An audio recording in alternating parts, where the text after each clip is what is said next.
siinä porukassa oli semmoinen nuorehko nainen, niin mä näin hänen niinku, takana oli hänen menehtynyt siskonsa.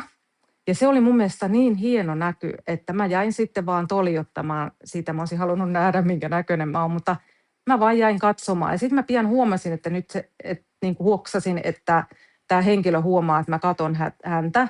Ja hän rupesi sitten olemaan vähän vaivaantunut siinä.